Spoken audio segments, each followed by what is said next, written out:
नमस्कार दोस्तों, सुनी सुनाई कहानी एच के जैन की जवानी में आपका स्वागत है। मित्रों, एक सेठानी कांवड़ को लेकर के प्रतिदिन तालाब से अपने घर जल लाया करती थी। उस कांवड़ में दोनों तरफ दो मटके थे। उनमें से एक मटके में एक छोटी सी दरार थी। जिस मटके में दरार थी, तो जब सेठानी जल लेकर के घर पहुंचती, उसमें से काफ़ी कुछ जल खाली हो जाया करता था। जो भरा हुआ मटका रहा करता था, वो खाली मटके से बोलता था, बतलाओ सेठानी पूरा भरती हैं, वो तुम यहाँ आते आते खाली हो जाते हो, ये तो गलत बात है। बार बार जब वो भरा मटका उस क्रैक मटके से, चटके हुए मटके से इस बात को कहने लगा, तो मटका एक दिन सेठानी से बोला कि हे सेठानी, मेरा जीवन निरर्थक है, मैं आपको परिपूर्ण फल प्रदान नहीं कर पा रहा हूँ। आप मुझे भर करके लाती हैं, लेकिन मुझ में से जल निकल जाता है और आपको पूरा जल प्राप्त नहीं होता है, इसलिए आप मुझे हटा दीजिए। सेठानी कहती हैं, कोई बात नहीं, तुम्हारा जो प्रश्न है, जैसा तुम चाह रहे हो, अभी आज रुको, कल जब मैं तालाब से जल भरने जाऊंगी, उस समय तुम्हारे लिए इसके बारे में बताऊंगी। अगले दिन सेठानी जल भर करके जब वापस आ रही थी, तो कहती हैं उस दरार वाले मटके से कि ये देखो, तुम्हारी तरफ और भरे वाले मटके की तरफ किसी तरह का तुम्हारे लिए कोई अंतर समझ में आ रहा है क्या?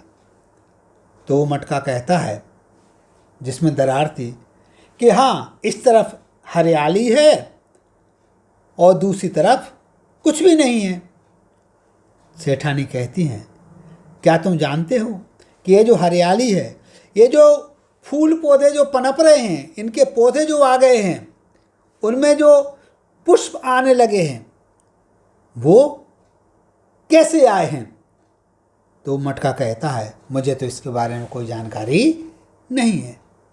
सेठानी कहती हैं, ये जो हरियाली नजर आ रही है, वो केवल तुम्हारे कारण से, तुम प्रतिदिन थोड़ा थोड़ा सा जल टपकाते हुए घर पहुंचते हो, और उसके कारण से जो नमी बन रही थी, उस नमी के कारण से यहाँ जो बीज उड़ कर के आए हैं, उनने अपना जीवन प्राप्त कर लिया, और उसी के कारण से यह फूल पत्ते यहाँ पर नजर आने लगे हैं। इसलिए तुम्हारा जीवन उस भरे हुए मटके की अपेक्षा ज़्यादा सार्थक है। तुम्हारे लिए परेशान होने की आवश्यकता नहीं है। जैसे ही सेठानी ने यह बात कही, वह मटका प्रसन्न हो जाता है। मित्रों, यह एक काल्पनिक कहानी है, लेकिन इस कहानी से हमारे लिए बहुत बड़ी सीख मिलती है। हम कई बार परेशान होने लगते हैं कि हमारा जीवन निरर्थक है, हम कुछ नहीं कर पा रहे हैं। ऐसा नहीं है। हम जो कर रहे हैं उसमें अच्छाई खोजने का प्रयास कीजिए। जिंदगी को कभी निरर्थक नहीं मानिए। जिंदगी में बहुत कुछ है, बहुत कुछ अच्छा है, और उस अच्छाई की तरफ यदि आप नज़र डालेंगे, तो उस जो फूटा हुए मटके की तरह ही आपको नज़र आएगी, और उसमें जो हरियाली नज़र आती है, उसी तरह आपको भी अपने जीवन में खुशियाँ नज़र आएंगी, प्रसन्नता नज़र आएगी। तो मित्रों, जब भी कभी कोई परेशानी नज़र आए, जब भी कोई कमी नज़र आए, उस समय आप नज़र डालिए उस फूटे हुए मटके की तरफ। नमस्कार, जय हिंद, जय भारत।